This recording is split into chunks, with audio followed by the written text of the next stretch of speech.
Of content Sri Vishnu tension ఎట్టకేలకు తీరిపోయింది. విష్ణు విన్యాసం మృత్యుంజయ ఒక్కరోజు వస్తాయని శ్రీ విష్ణు తెగ టెన్షన్ పడిపోయాడు. అందులోనూ బర్త్డే టైంలోనే మూవీస్ వస్తుండటంతో టెన్షన్ మధ్య సరిగా నిద్ర కూడా పోలేదట. ఓటీటీ రైట్స్ ఇష్యూ వల్లే 2 సినిమాలు ఒకేసారి దింపాల్సి వస్తుందని న్యూస్ స్పీడ్ అయింది. ఈ కన్ఫర్మేషన్ క్లారిటీతో తేలికగా ఈ శ్రీ విష్ణు సతమతం అయిపోయారు. ఈ కంక్లూజన్తో తేలక శ్రీ విష్ణు సతమతం అయిపోయాడు. ఎట్టకేలకు ఈ సమస్య ఓ కొలిక్కి వచ్చింది. ఈ ఫిబ్రవరిలో ఒకటి, మార్చ్లో మరొక మూవీ రిలీజ్ చేస్తున్నాడు. కామెడీ ఎంటర్టైనర్ శ్రీ విష్ణు విన్యాసం ఈ నెల 28న ప్రేక్షకుల ముందుకు రాబోతుంది. యాక్షన్ థ్రిల్లర్ మృత్యుంజయ తొలుత ఫిబ్రవరి 27న రిలీజ్ అనుకోగా ఇప్పుడు పోస్ట్ పోన్ అయింది. ఇక ఈ మూవీ మార్చ్ 6కి వాయిదా పడింది. రీసెంట్లీ శ్రీ విష్ణు విన్యాసం టీజర్ ఈవెంట్లో ఈ విషయాన్ని వెల్లడించారు. కానీ ఇప్పుడు అఫీషియల్గా కన్ఫర్మ్ వచ్చేసింది. సామజవరగమన తర్వాత రెబజాన్ మరోసారి స్క్రీన్ షేర్ చేసుకుంటున్నారు శ్రీ విష్ణు. ఈ ఫిలింకి హుస్సేన్ షా కిరణ్ దర్శకుడు. వరుస ఫన్ సినిమాలతో అలరిస్తున్న హీరో ఇందులో సీరియస్ లుక్ ట్రై చేస్తున్నాడు. అయితే ఈ 2 సినిమాలు ఒకే రోజు రిలీజ్ చేయడానికి ఓటీటీ ఒక్కటే కారణం కాదన్న హీరో ఇంకేదో రీజన్ ఉంటుందన్నాడు. త్వరలోనే అసలు విషయాన్ని వెల్లడిస్తాడట. యావత్ సినీ అభిమానులు ఎంతగానో ఎదురు చూస్తున్న సమయం రానే వచ్చేసింది. సుమారు 4 దశాబ్దాల నిరీక్షణకు తెరదించుతూ తమిళ చిత్ర పరిశ్రమలో 2 దిగ్గజ సూపర్ స్టార్ రజనీకాంత్, ఉలగనాగన్, కమల్ హాసన్ కలిసి ఒకే సినిమాలో నటించబోతున్నారు. 1979లో విడుదలైన అల్లావుద్దీన్ అద్భుత విలక్కుం సినిమా తర్వాత వీరిద్దరూ కలిసి స్క్రీన్ షేర్ చేసుకోలేదు. సరిగ్గా 46 ఏళ్ల తర్వాత ఈ క్రేజీ కాంబినేషన్ సెట్ అవ్వడంతో పాన్ ఇండియా లెవెల్లో అంచనాలు ఆకాశాన్ని తాకుతున్నాయి. తాజాగా ఈ సినిమాకు సంబంధించిన స్పెషల్ వీడియోస్ గ్లిమ్స్ రిలీజ్ చేస్తూ అనౌన్స్మెంట్ ఇచ్చేశారు. జైలర్ సినిమాతో బాక్స్ ఆఫీస్ వద్ద రికార్డ్ సృష్టించిన దర్శకుడు నెల్సన్ దిలీప్ కుమార్ ఈ భారీ మల్టీస్టార్ ప్రాజెక్ట్ను తెరకెక్కిస్తున్నారు. ఇక ఈ 2 దిగ్గజాలను ఒకే ఫ్రేమ్లో చూపించడం అంటే మామూలు విషయం కాదు. కానీ నెల్సన్ అది సుసాధ్యం చేస్తున్నారు. ఇక ఈ వీడియో మాత్రం అదిరిపోయిందనే చెప్పాలి. వింటేజ్ టచ్ ఇస్తూ రజనీకాంత్, కమల్ హాసన్లు పోటాపోటీగా స్టైలిష్ లుక్లో కనిపిస్తున్నారు. ఇందులో ఎవరు హీరో అని వీరిద్దరూ అడగటం చాలా ఫన్నీగా అనిపిస్తోంది. ఇక ఈ చిత్రానికి అనిరుద్ రవిచంద్రన్ మ్యూజిక్ హైలైట్గా నిలవబోతోంది.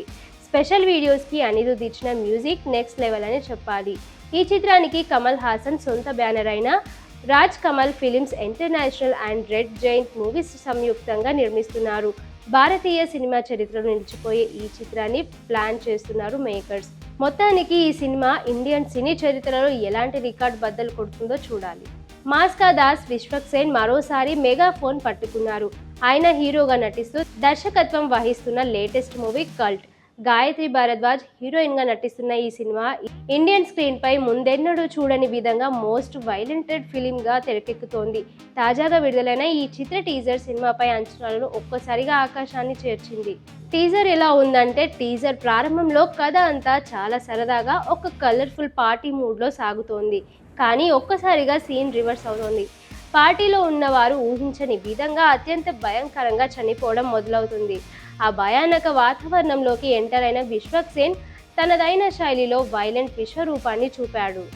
ఇక రక్తపాతం, యాక్షన్ సీక్వెన్స్తో టీజర్ అత్యంత గుగ్గులు పుట్టించేలా ఉంది. విశ్వక్సేన్ ఈ చిత్రాన్ని కేవలం తెలుగుకే పరిమితం చేయకుండా పాన్ వరల్డ్ స్థాయిలో ప్లాన్ చేస్తున్నారు. ఈ చిత్రం తెలుగు, హిందీతో పాటు ఇంగ్లీష్, జపనీస్, స్పానిష్ భాషల్లో కూడా విడుదల కానుంది. కేజీఎఫ్ ఫేమ్ రవి బస్రూన్ అందించిన బ్యాక్గ్రౌండ్ స్కోర్ టీజర్ను మరో స్థాయికి తీసుకెళ్లింది. అరవింద్ విశ్వనాథ్ సినిమాటోగ్రఫీ, విజువల్స్ చాలా ప్రెజెంటివ్గా ఉన్నాయి. ఈ చిత్రానికి సందీప్ కాకర్లా నిర్మిస్తున్నారు. త్వరలోనే విడుదల తేదీని అధికారికంగా ప్రకటించినట్లు మేకర్స్ అనౌన్స్ చేశారు. R-rated కంటెంట్తో వస్తున్న ఈ సినిమా ఇండియన్ సినిమాలో ఒక సరికొత్త రికార్డ్ సృష్టించనుందని చిత్ర యూనిట్ ధీమా వ్యక్తం చేస్తోంది. దక్షిణాది చిత్ర పరిశ్రమలో ప్రతిష్టాత్మకంగా నిర్వహించే ఫిలింఫేర్ సౌత్ అవార్డ్స్ 70వ వేడుక ఫిబ్రవరి 21 శనివారం రాత్రి కేరళలో కొచ్చిలో భారీ ఎత్తున జరిగింది. తెలుగు, తమిళం, మలయాళ, కన్నడ చిత్ర పరిశ్రమల నుండి ఎందరో నటులు ఈ వేడుకకు హాజరయ్యారు.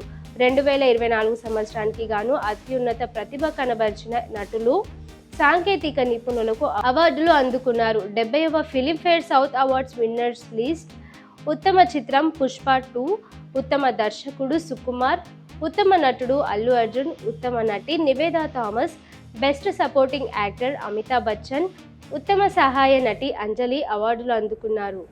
ఇక best heroine Kajal Aggarwal, best hero Teja Sajja, best debut heroine Nayan Sarika, best debut hero Sandeep Saroj, best debut director Yadu Vamsi, best music album Devi Sri Prasad, best playback singer Sri Krishna, best playback singer Shilpa Rao, best lyric Ramajogayya Sastry, best కొరియోగ్రాఫర్గా Sekhar master, best production designer Ramakrishna, Monika and Nitin జిహానీ Chowdary అవార్డులు అందుకున్నారు. బాలీవుడ్లో నెపోటిజం అనే పదం వినిపిస్తే చాలు చర్చలు మామూలుగా ఉండవు.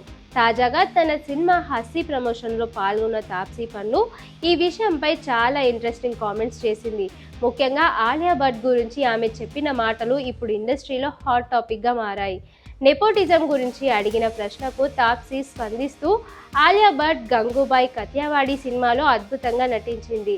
అందుకే ఆమెకు అదే దర్శకుడితో మరో సినిమాలో అవకాశం వచ్చింది.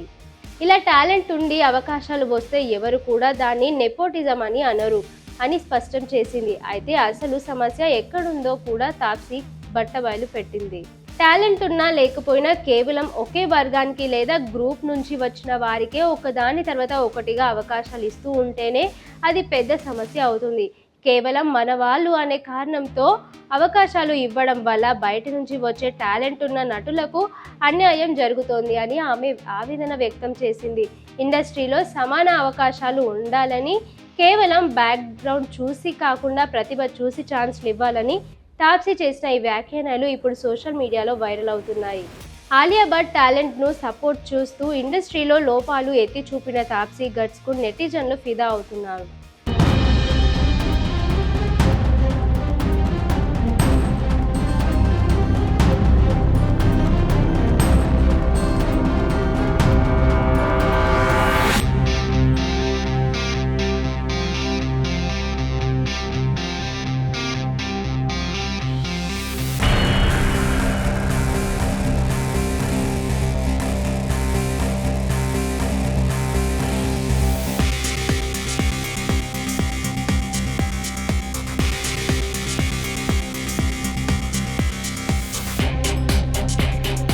షేర్ చేయండి, లైక్ చేయండి, సబ్స్క్రైబ్ చేయండి.